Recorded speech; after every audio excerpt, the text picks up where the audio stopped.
The spreadsheet was a love poem, but Jenna had never learned the language.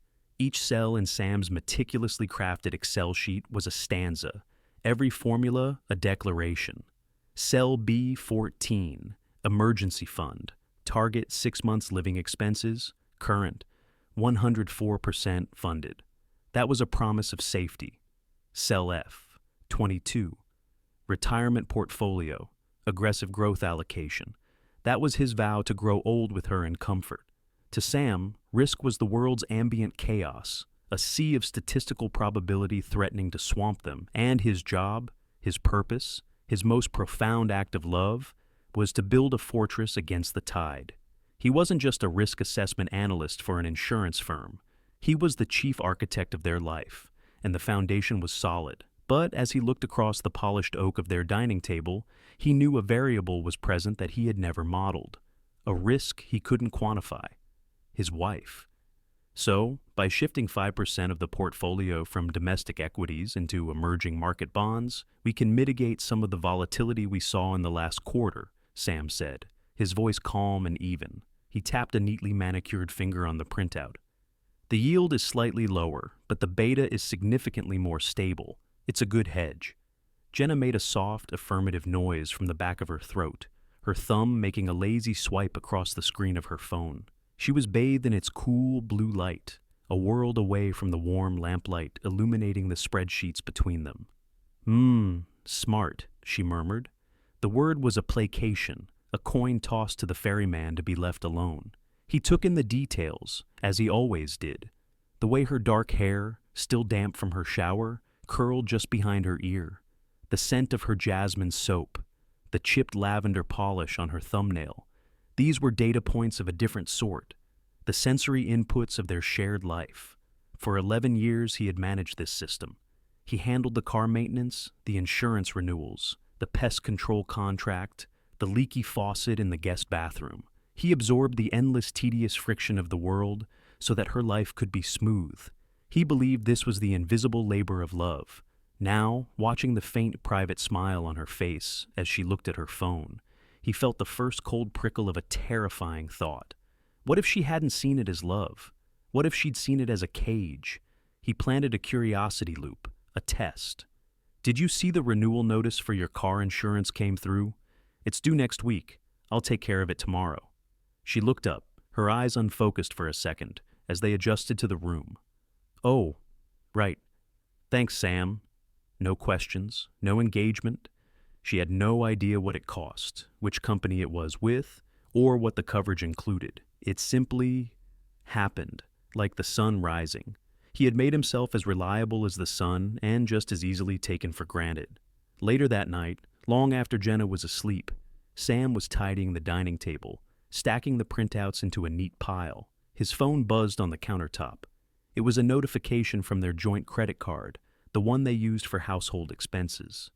Thank you for your payment to the Whispering Pines Inn. He frowned. He didn't recognize the name. He tapped open the app. The charge was for $487.50. The date was from 3 weeks ago, a Tuesday. He had been in Chicago for a quarterly planning meeting. The analysis began instantly, a cold, familiar process clicking into place in his mind. He wasn't a panicked husband. He was an investigator identifying a system breach. He opened his laptop. 2 minutes on a search engine showed that the Whispering Pines Inn was a remote, romantic getaway in the Berkshires, a 3-hour drive from their home. He accessed their shared phone records online.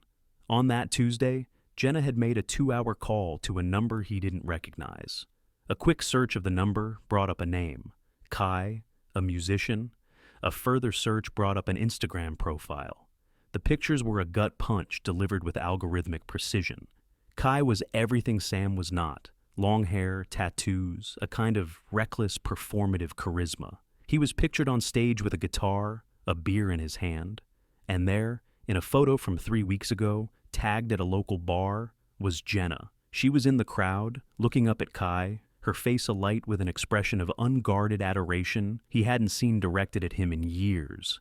He scrolled further. He found the inn's social media page. A promotional photo of their grand fireplace, posted on the Wednesday she was supposedly at home, missing him. In the comments, a user named Kai Music had posted 3 fire emojis. Jenna's account had liked the comment. The data was conclusive. The betrayal wasn't just emotional, it was logistical. She had used their shared resources, the money he managed, the financial security he provided, to fund her escape from the very system designed to protect her. He didn't sleep. The next evening, he drove to the bar from the Instagram photo. He parked across the street, his engine off. The car a silent observation deck. Through the window, he could see the band playing, and he could see Jenna swaying in the small crowd, a beer in her hand, looking happy and vibrant and utterly alive. When the set was over, he watched her intercept Kai as he came off the stage. They embraced. She laughed, a sound he couldn't hear but could perfectly imagine. Then he saw it, the final damning piece of data. She reached into her purse and handed Kai her car keys. Sam knew from the insurance paperwork that Kai's license was suspended, a DUI 6 months ago. She was giving the keys to the car he maintained, the car he insured, the car he kept safe for her, to a reckless man who wasn't even legally allowed to drive. Something inside him should have snapped. Rage, grief, a primal urge to storm across the street and confront them. But it didn't. Instead, a profound and chilling calm washed over him. The chaos he had always tried to hold at bay had breached the walls. The emotional variable had destabilized the system. He was no longer a husband. He was a risk analyst looking at a critical failure, and a critical failure required a stress test. He started the car and drove home, the streets slick and black under the streetlights. He walked into his home office, the house silent around him. He sat down at his computer, the screen bathing his face in a cold blue light. He navigated to his bank's website, his movements fluid and certain. He clicked the link. Open a new account. Checking or savings. He selected checking, individual or joint. He clicked individual. The test was about to begin. The next morning, Sam made coffee. It was a Saturday, their day to sleep in, a small, unstructured mercy in their otherwise scheduled week. He brought Jenna a mug in bed, a ritual so ingrained it felt like an extension of his own limbs. She was propped against the pillows, scrolling through her phone, the same beatific, distant smile on her face. "Hey," he said, his voice even. He sat on the edge of the bed, a careful distance between them. "We need to talk." Jenna's smile vanished, her body tensed, her thumb freezing mid-scroll. This was it. The confrontation she had been dreading and perhaps subconsciously craving. The explosion, the tears. The drama she felt was missing from their lives. She put her phone face down on the duvet. "Okay," she said, her voice small. Sam didn't raise his voice. He didn't accuse. He looked at her with a calm, analytical sincerity that was far more disarming than rage. "I feel like we've been drifting, Jen, and I've been thinking about it a lot. I think you need more space, more independence, and I think my impulse to manage everything has probably been suffocating for you." Jenna stared at him, baffled. This was not the script she had imagined. "What are you talking about?" "I'm talking about our life," he said, gesturing vaguely around the serene, perfectly ordered bedroom. "I've built a very safe, very predictable system, and I realize now that might not be what you need or want. So, I want to try something. I want to give you the freedom you're clearly looking for." He used the word, freedom, like a carefully selected tool. "I think we should decouple a bit. Financially, logistically, just to give you room to breathe, to be your own person." The relief that washed over Jenna was so potent it was almost dizzying. There would be no fight, no accusations, no tearful questions about why she seemed so distant. Instead, he was offering her the very thing she'd been fantasizing about, gift-wrapped in the language of empowerment.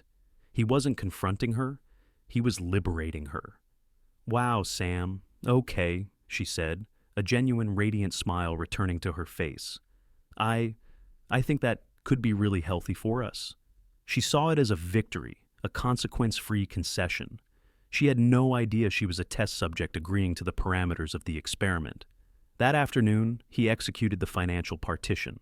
He sat with her at the dining room table, the scene of their last budget meeting, now repurposed as the site of their conscious uncoupling.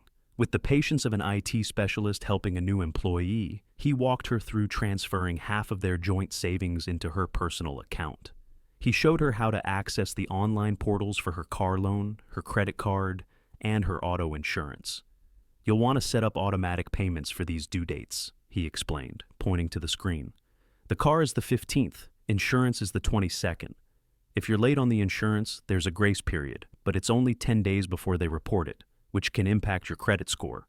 He was downloading 15 years of his invisible labor into her brain in a single afternoon.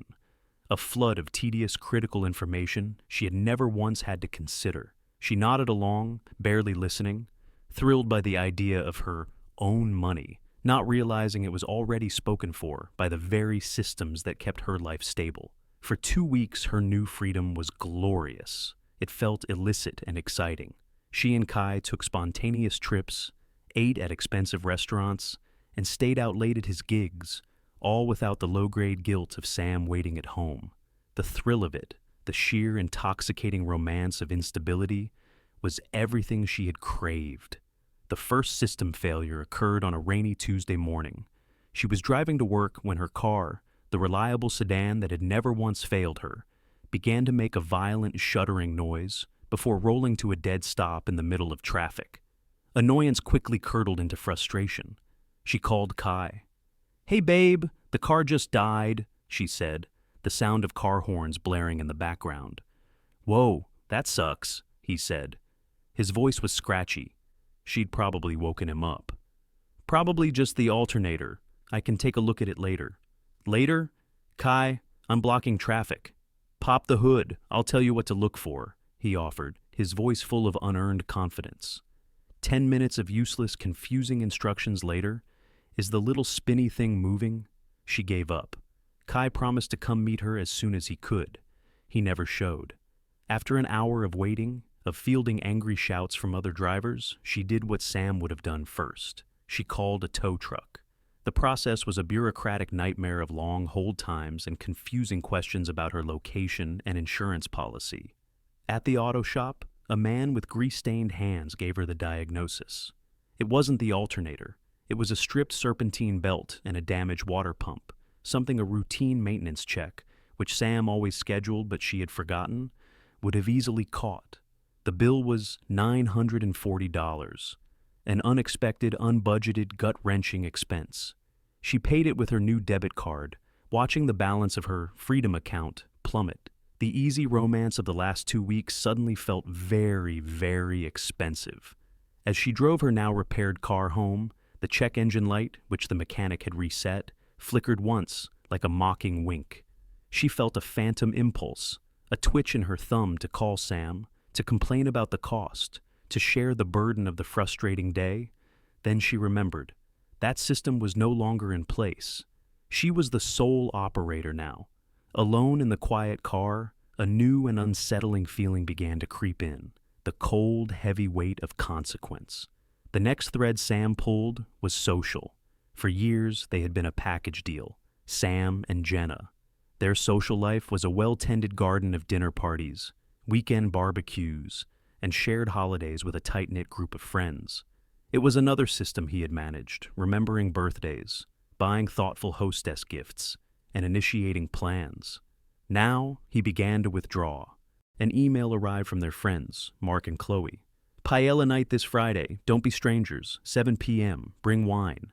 In the past, Sam would have replied within the hour, coordinated with Jenna on what bottle to bring, and added it to their shared calendar. This time, he let the email sit for a day. Then he replied only to Mark. "Thanks so much for the invite, man. I can't make it this week. Have a prior commitment. You guys have a great time." He didn't offer an excuse. He didn't mention Jenna. He simply opted out. When Jenna saw the email chain, a flicker of irritation went through her. "You're not going to Mark and Chloe's?" she asked him that evening. He was in the living room, reading a book on urban planning, a topic he'd always been curious about but had never had the time to explore. "No, I've got other plans," he said, not looking up from his book. His tone was pleasant, neutral. "What other plans?" He finally looked up, his expression unreadable. "Just some things I need to take care of." The vagueness was unsettling. It was a closed door where there had always been an open one. So I should just go by myself? She asked, a note of petulance in her voice. Sam considered this for a moment. You should do whatever you want to do, Jen. You don't need my permission. He then returned to his book. The conversation summarily closed. Jenna went alone. She walked into her friend's warm, familiar home, feeling strangely like an amputee, acutely aware of the empty space beside her. Mark and Chloe were masters of gentle hospitality, but even they couldn't smooth over the awkwardness of the empty chair at their table. Everything okay with Sam? Chloe asked as she topped off Jenna's wine. He seemed a little brief in his email. Oh, he's fine, Jenna said, forcing a bright smile. Just busy with a new project at work. You know how he gets. Super focused. The lie felt thin and brittle in her mouth. The conversation flowed around her, a familiar rhythm of jokes about mortgages, talk of school districts, and planning a summer camping trip. It was the language of stable, interconnected lives, a language she realized she was becoming less fluent in. She felt a phantom buzz in her pocket and pulled out her phone, hoping for a lifeline from Kai. There was a text, but it wasn't a lifeline. It was a photo of a half-empty whiskey glass on a dimly lit bar. Thinking of you, rock star, it read. The disconnect was jarring. He was in his world of fleeting romantic gestures, while she was here, adrift in the real, complicated architecture of her life. A life built for two that she was now navigating alone. Mark cornered her by the dessert table. He was Sam's oldest friend, a man whose loyalty was as solid and dependable as Sam himself. He really okay, Jenna? Mark asked, his voice low with concern. He hasn't been on our Saturday morning bike ride in 3 weeks. Another lie. He's just been tired, working a lot. She felt a flush of shame. She was now the sole public relations manager for a marriage whose foundation she knew was crumbling, and she was failing at it. Driving home, the silence in the car was cavernous. She pulled into the driveway of the house that had once felt like a sanctuary and now felt like a museum of her life with Sam. Inside, everything was quiet. A small, neat stack of mail sat on the console table. She sifted through it. A financial statement for Sam Horvath. A newsletter from the local historical society for Sam Horvath. An alumni magazine for Sam Horvath. There was nothing for her. He had, she realized with a jolt, even rerouted her own magazine subscriptions to her personal credit card and, therefore, her email. He was surgically excising himself from every shared corner of their life, leaving her with a creeping sense of administrative loneliness. She walked into their bedroom. Sam was already asleep, or pretending to be, a solid, unmoving shape on his side of the bed. He had built a fortress of stability around her for so long that she had mistaken its walls for a prison. Now, he had simply opened the gate and walked away, and she was discovering the world outside was colder and more complicated than she had ever imagined. The thrill of freedom was gone, replaced by the low, humming frequency of dread. She was learning that the opposite of stability wasn't excitement, it was anxiety, and it was a lesson she was paying for. One awkward dinner party, one car repair, one lonely night at a time. The real crisis, when it came, wasn't a slow erosion, it was a flash flood. It arrived via a frantic phone call from her mother on a Thursday afternoon. Jenna, honey, something's wrong. Her mother's voice was thin and tight with panic. I was just doing the dishes and my chest feels so tight, and my left arm feels tingly. The words, a classic litany of heart attack symptoms, sent a jolt of pure adrenaline through Jenna's body. Mom, stay calm. Where are you? Are you sitting down? I'm on the floor, she whispered. I was afraid I would fall. I'm coming right now. Don't move. Just breathe. I'll be there in 15 minutes. Jenna hung up, her heart hammering against her ribs. Her first instinct, a raw, primal scream for help, was for Kai. He was her person now, wasn't he? The one she turned to. She dialed his number, her fingers fumbling. Hey, superstar, he answered, his voice bright and distant over the sound of a clattering bar. What's up? We're just about to do our sound check. Kai, it's my mom. She's having chest pains. I think it might be serious. I need you. I need you to come with me. A beat of silence, then a long theatrical sigh. Oh, babe, that's terrifying. Shit. I'm so sorry. He sounded genuinely sympathetic, but it was the sympathy of a concerned bystander, not a partner. Listen, I can't possibly get out of this. It's the battle of the band's showcase. There are A and R guys here. This could be my big break, you know? I can't just bail. It's my mother, Jenna repeated, her voice rising with incredulous panic. I know, and I feel terrible. Look, you go handle it. You're amazing at that stuff. Call me the second you know anything, okay? I'll be sending all the good vibes from the stage. He blew a kiss into the phone and hung up. Jenna stared at her phone, the dial tone a flat, indifferent buzz in her ear. Good vibes. He was sending her good vibes.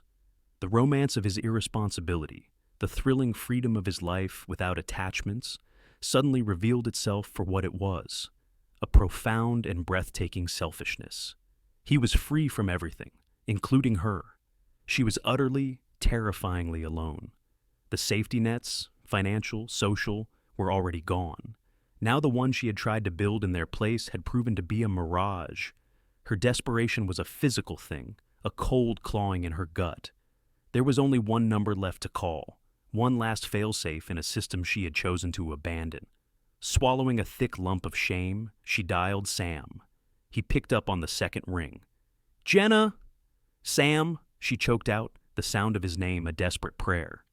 It's my mom. She needs to go to the hospital. Now.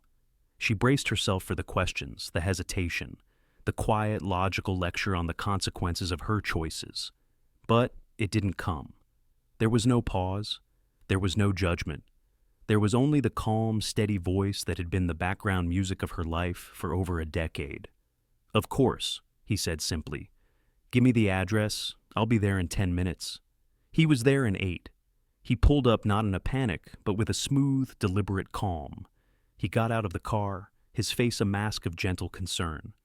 Okay, what's the situation? He asked, his voice instantly taking command, not in an aggressive way, but in the way of a seasoned pilot stepping into a chaotic cockpit.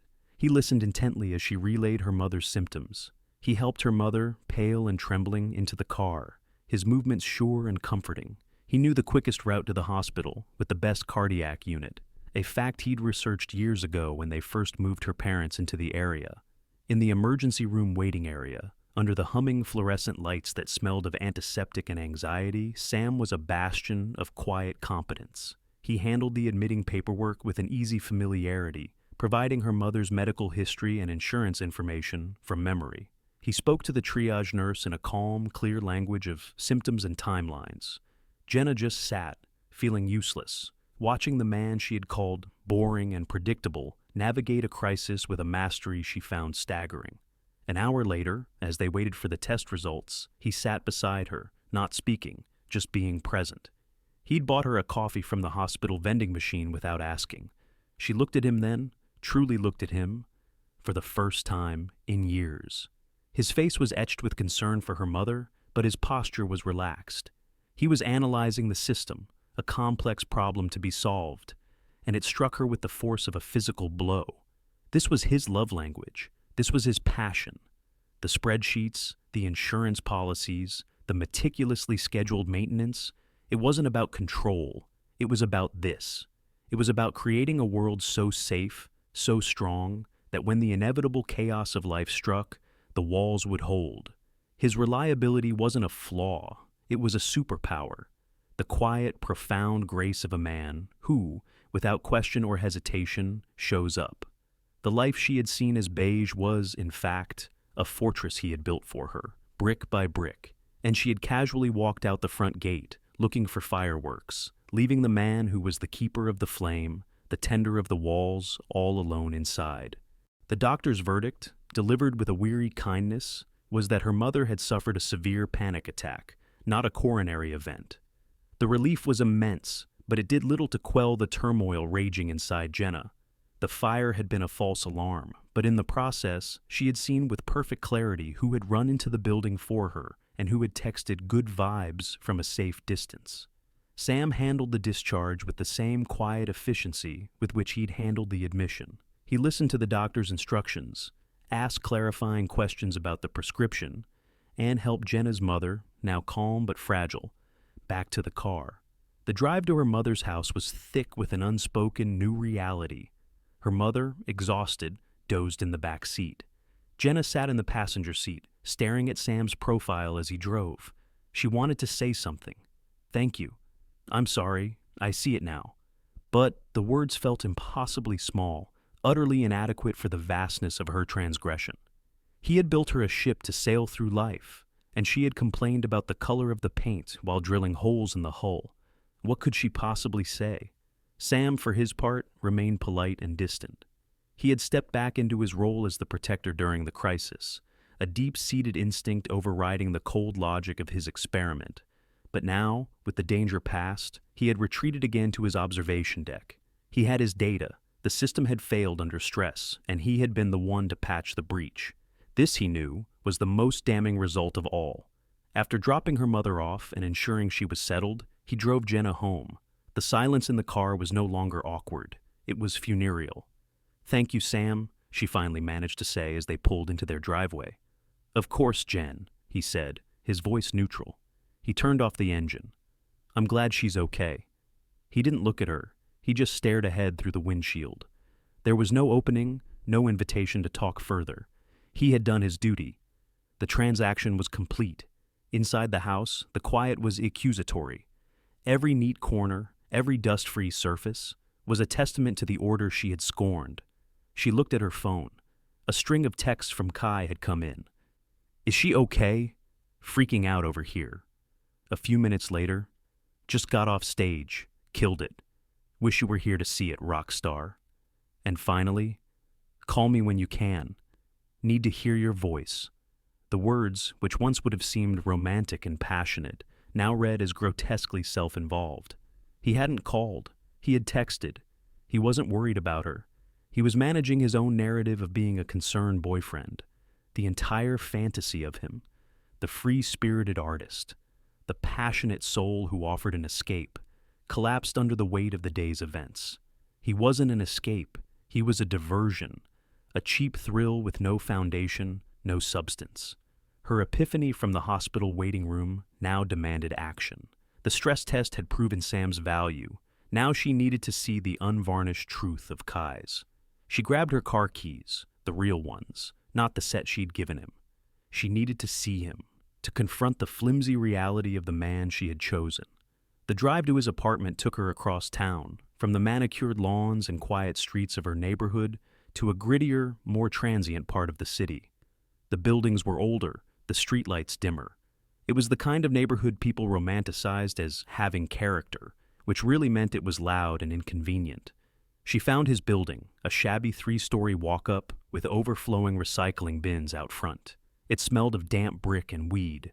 The thrill of transgression she used to feel coming here was gone, replaced by a sinking feeling of cheapness. She climbed the rickety stairs to his third-floor apartment, the sound of a distant argument echoing in the stairwell. She reached his door, number 3B. Her hand was raised to knock, her knuckles inches from the peeling paint. But she froze. Taped to the door, stark and official under the dim, buzzing fluorescent light of the hallway, was a piece of paper. It wasn't a note from a fan. It wasn't a flyer for a gig. It was a final notice of eviction. Failure to pay rent for a period of two months. Occupant must vacate the premises within 72 hours. Jenna stared at the paper. The legalistic, unforgiving words, a brutal counterpoint to Kai's romantic pronouncements. His big break. His important gigs. It was all a lie. He wasn't a carefree artist living outside the system.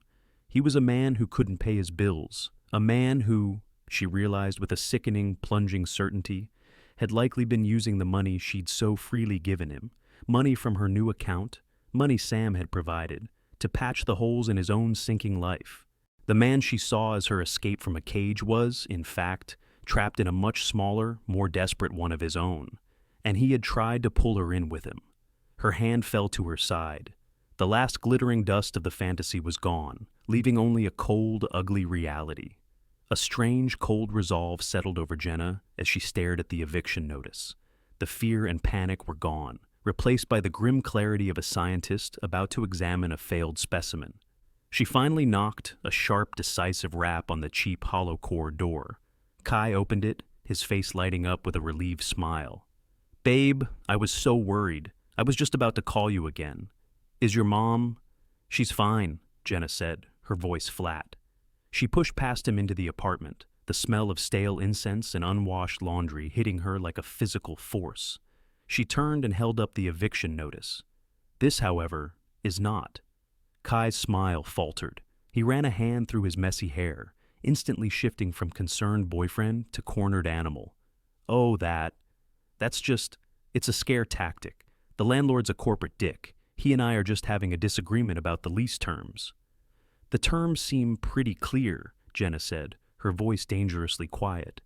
"It says you haven't paid rent in 2 months." "It's the artist's life, Jen. It's feast or famine," he said, his voice swelling with practiced romantic melodrama. He moved toward her, trying to take her hands. "We're on the verge of something amazing. That gig last night, the A&R guy loved us. We just need to ride out this rough patch together. It's us against the world, remember?" For the first time, the words didn't land. The charm was like a weak current against a seawall. "How much of my money have you been using to ride out the rough patch, Kai?" He flinched, genuinely stung. "Whoa, it's not like that. I use some of it to cover the studio time, for us, for our music, for our future. My car repair was almost $1,000. My mother had a health crisis. And you were worried about your big break," she said, each word a cold, hard stone. "That's not fair. My career is how I support us," he protested. "How you support us? You can't even support yourself. You live in a fantasy, and you've been letting me pay for the view." It was then, in the middle of his next romantic, empty promise, that her phone buzzed in her hand. She looked down at the screen. It was not a text from her mother. It was not a call from a friend. It was an automated alert from her bank, the account Sam had so carefully set up for her. Alert: your scheduled payment of $212.50 to Guardian Auto Insurance has been declined due to insufficient funds. Time seemed to slow down. The messy apartment, Kai's pleading face, the smell of decay, it all faded into the background. There was only the glowing screen in her hand, the digital, undeniable, final data point. The eviction notice on the door was his failure. The declined payment was hers. The two were inextricably linked. The money she'd given him, the money that was supposed to cover her own stability, was gone, swallowed by his black hole of irresponsibility. In that single sickening moment, the entire artifice of her rebellion collapsed. The boring life she had fled was a place where an insurance payment was never, ever declined. It was a place where the foundation was so solid she never even had to look at it. She had been living in a state of profound, well-tended, invisible freedom. This affair, this thrilling escape into passion and spontaneity, wasn't freedom. It was a cage built of someone else's chaos, an entanglement in a more desperate, more pathetic prison than she could have ever imagined. The regret was a visceral, physical sensation, a wave of nausea that rose from her stomach to her throat. She had traded a fortress for a tent in a hurricane, and the storm had just hit. "I have to go," she said, her voice hollow. "Jenna, wait, don't do this," Kai pleaded, reaching for her again. "We can figure this out. Don't let them win. Don't let the boring world win." Jenna looked at him, at his desperate, charming face, and felt nothing but a vast, cold pity. "You don't get it," she said softly. "It already won. It was never even a contest." She walked out, leaving him standing in the doorway of the apartment he would soon be forced to leave. She didn't run. She walked with the leaden certainty of someone leaving the scene of a fatal accident. The drive home was a blur of streetlights and shame. She wasn't thinking about Kai. She was thinking about Sam. She was thinking about compound interest and insurance grace periods and the quiet hum of a house where everything simply worked. She parked in the driveway, walked up the path he always kept perfectly swept, and opened the door to her quiet, orderly home. She was ready to confess, to beg, to dismantle the entire lie and face the consequences, no matter how catastrophic. She would do anything to get back inside the fortress. She walked through the silent house, looking for him. "Sam," she called out, her voice small. She found him in their bedroom. He wasn't reading. He wasn't sleeping. He was standing beside their bed, and on top of the perfectly made duvet was a large, open suitcase. He was neatly folding a stack of his button-down shirts and placing them inside. The sight of the open suitcase on their bed stopped Jenna's heart. The confession she had rehearsed, the apology she was desperate to deliver, all of it dissolved into a silent, horrified gasp. She had come home to fight for her life, only to find the life had already been pronounced dead. Sam looked up from a neatly folded stack of shirts, his movements as precise and deliberate as they were when he organized his spreadsheets. He didn't look surprised to see her. He just looked tired, a deep soul-level exhaustion that went far beyond a lack of sleep. "Sam," she breathed, her voice barely a whisper. "What are you doing?"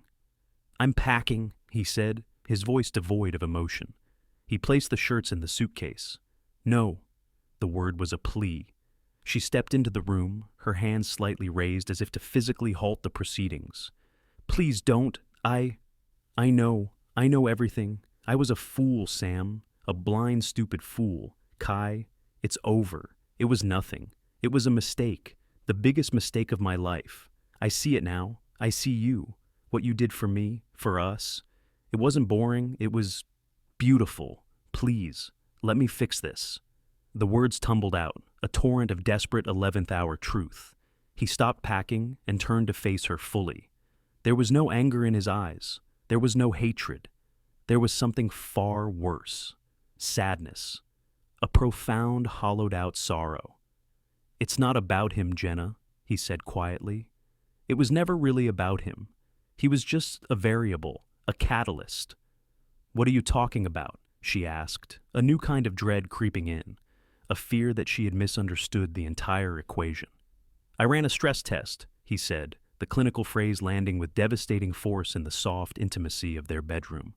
"My job is to identify and analyze system failures. End our marriage, our life. It's a system, the most important one I ever built, and it was showing signs of critical instability, your unhappiness.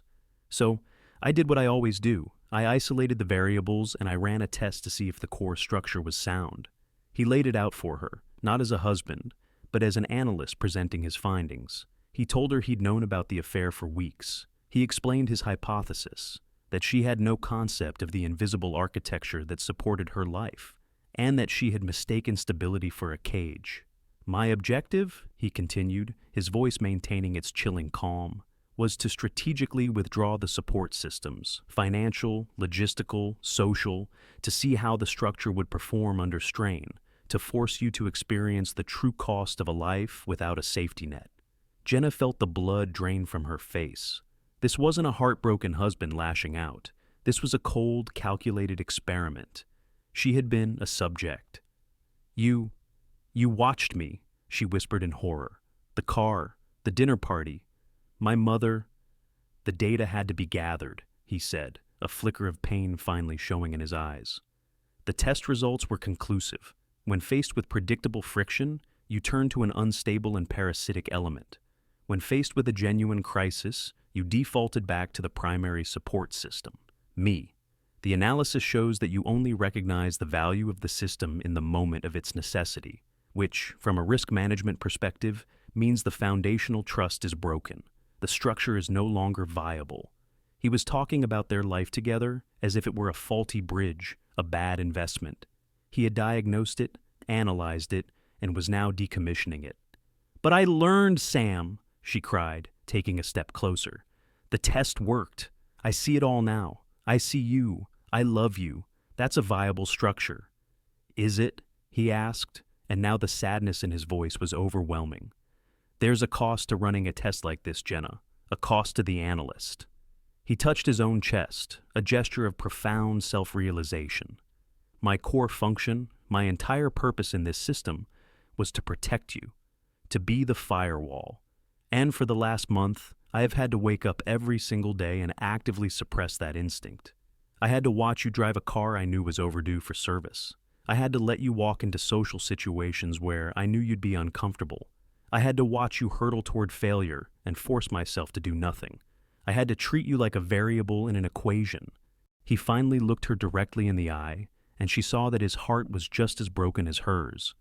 "The man who could do that to you, who could watch you fall and just take notes, he isn't the man who married you. The process of detaching myself to get this data has fundamentally changed me. I can't be your protector anymore. The analysis is correct, but the analyst is broken, and I can't trust you. Not because you had an affair, but because you made me break myself to prove a point." He turned back to the suitcase and closed it. The quiet clicks of the latches echoed in the silent room, each one a nail in the coffin of their marriage. "I will always want you to be safe, Jenna," he said, his back to her. "I just can't be the one to do it anymore." He picked up the suitcase, walked past her without another word, and left the room. She heard his footsteps on the hardwood stairs, the sound of the front door opening, and then the quiet, final click of it closing behind him. He was gone. The architect had abandoned the building. The sound of the front door clicking shut was the quietest, most violent sound Jenna had ever heard. It was the sound of a universe ending.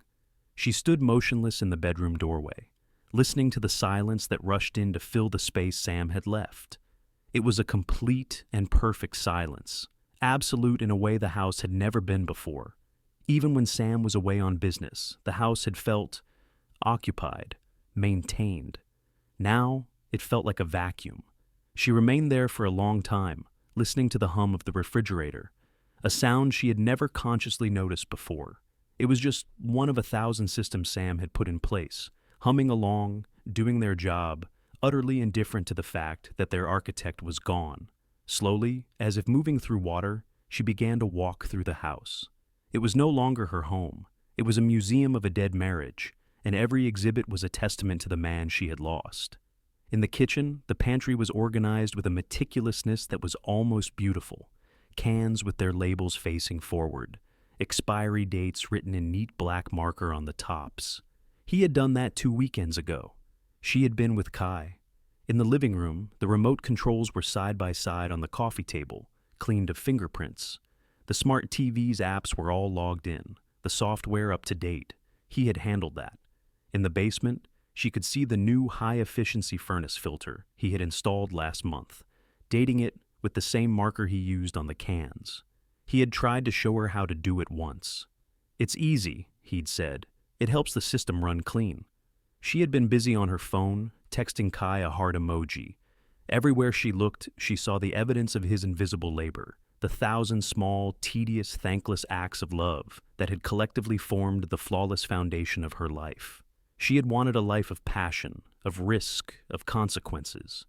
She had thought of Sam's stability as a beige wall she had to escape. She saw now that it wasn't a wall at all. It was a floor, a solid ground beneath her feet that had allowed her the luxury of dreaming of flight, precisely because she never had to worry about the fall. Her affair with Kai seemed like a distant, pathetic memory from someone else's life, a childish fantasy of a man who embodied freedom, but who was, in reality, a parasite of chaos. The loss of him was nothing. The loss of Sam was everything. It was the loss of her past, her present, and the comfortable, secure future he had been building for them, one spreadsheet cell at a time. Her regret was a vast, arid landscape. The great irony was that he had been right. The stress test had worked perfectly. It had forced her to see everything. But a successful experiment that destroys the sample is not a victory. It is a tragedy. She sank onto the sofa in the living room, the silence pressing in on her. She had gotten what she wanted. There were no more routines, no more tedious budgets, no one to remind her about her car insurance, no one to build a fortress against the world's chaos. She was finally, utterly, completely free, and she was more trapped than she had ever been in her life, trapped in the perfect empty shell of the life she had systematically dismantled. As dusk settled outside, turning the sky from blue to a bruised purple, it happened. The lights in the living room flickered once, twice, and then died, plunging the house into a sudden, shocking darkness. The gentle hum of the refrigerator went silent. The digital clock on the cable box vanished. For a moment, her heart seized with a primal panic. A power outage, another system failure, another problem she had no idea how to even begin to solve. She sat frozen in the absolute terrifying blackness. And then, from the basement, came a low, mechanical rumble. A moment later, with a decisive thunk, the lights clicked back on. The refrigerator hummed back to life. The The clock reappeared. The backup generator. She remembered the weekend he'd installed it, 3 years ago, after a bad thunderstorm had knocked out their power for a day. He'd spent 2 days in the basement, reading manuals, wiring harnesses. It's a good hedge against grid instability, he had explained, wiping grease from his hands. If the main system fails, this one will automatically kick in. We'll never be without power. He was gone, but his systems remained. His final act of protection, a ghost in the machine, still quietly doing its job, still keeping her safe. The light filled the room, bright and clear, but Jenna sat motionless on the sofa, enveloped in a darkness far deeper than any power outage. The architect was gone, but his perfect empty fortress remained, a constant humming reminder of the man whose love she had only learned the language of in its deafening absence.